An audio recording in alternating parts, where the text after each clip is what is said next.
Well,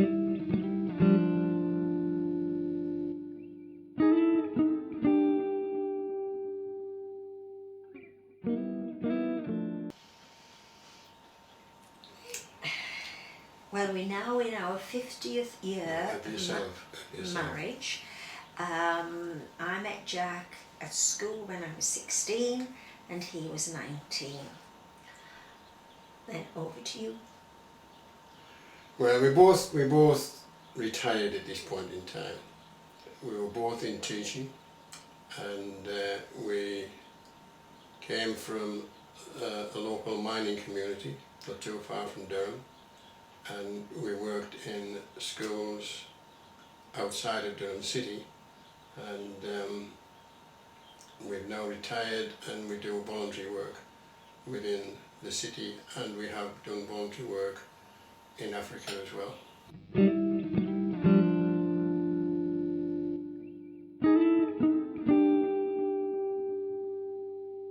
We were involved with a small group of children that were orphans who were being taught in the cathedral. Now, it's not a cathedral like we know it.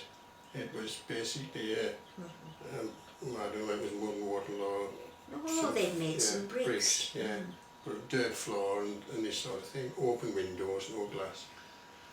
And but nevertheless, it represented the cathedral, and this group were being taught by a local villager who had some form of education, and she was trying to teach them, but they had no equipment, nothing at all, no resources, and she was trying her best to teach something like, I think it was about 70 or 80 children in this group.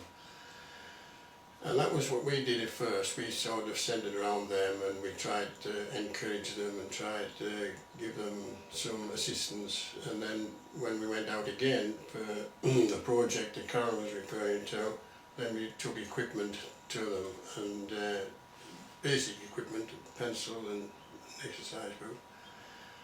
But then the second time we were invited to go with Mid African Ministry, and it was to initially, well no, the focus of the help that they required in this diocese, this new diocese.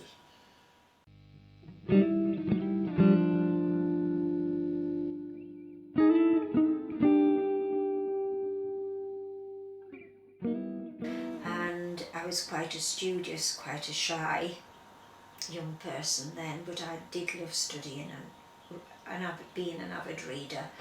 And it was quite a big thing, you know, living in a mining family, to actually go to grammar school. So I did feel quite ostracised by other people of my age. So I tended to turn to studying. So I used to be in my room and just with a book open in front of me, and I just enjoyed that aspect. But again, like Jack, I just loved school, and I just wanted to be like the teachers that taught me. So that was my motive really, but I must admit I loved teaching, and I still enjoy teaching when the grandchildren come. Not only that, you know, when you've had a few years' experience and you can look back on life, and you can put it all into perspective and what teaching's about, and the fact that you're in a privileged position really, where you can guide a young person onto his full or her full potential, and that I don't care whether it's the Prime Minister or anybody else. You know, very rarely could you be put into a position